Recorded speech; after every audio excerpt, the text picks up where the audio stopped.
चंद ही रोज़ पहले हमने लंदन के विक्टोरिया स्टेशन के बारे में पहली किस्त में कुछ मालूमात आपकी खिदमत में पेश की थी और ये अर्ज़ किया था कि अगर दूसरी किस्त की ज़रूरत पड़ी तो पेश करेंगे। तो आइए आज मज़ीद बात करते हैं इस सिलसिले में।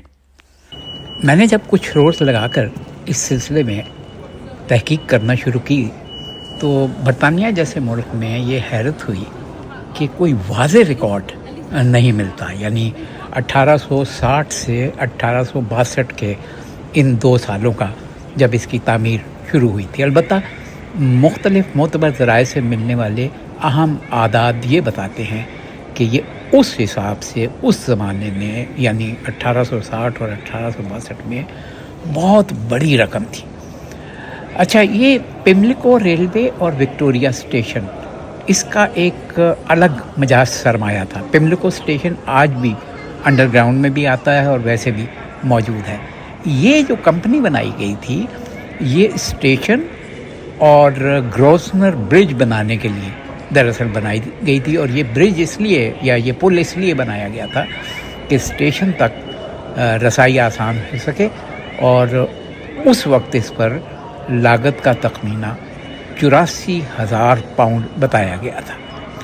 अब अगर आप आज के हिसाब से इन सारी चीज़ों को देखें तो बाज़ औक़ात बहुत सी चीज़ें ऐसी बड़ी बड़ी रकूम नज़र आती हैं। मसलन 1 मिलियन पाउंड 1860 के लगभग आज के हिसाब से तकरीबन 155 मिलियन पाउंड बनते हैं।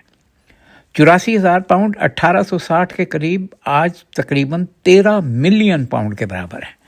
72,000 पाउंड 1860 के करीब आज तकरीबन 11 मिलियन पाउंड के मसावी हैं। 2 मिलियन पाउंड 19वीं सदी के इख्तिताम या 20वीं सदी के आगाज़ की तामीर में आज के हिसाब से तकरीबन 300 मिलियन पाउंड के करीब है। तो आप इन आदाद शुमार से या इन रकूम से अंदाज़ा लगाएं कि इस स्टेशन को बनाने के लिए फिर इसको वसअत देने के लिए कितनी बड़ी सरमायाकारी की गई है।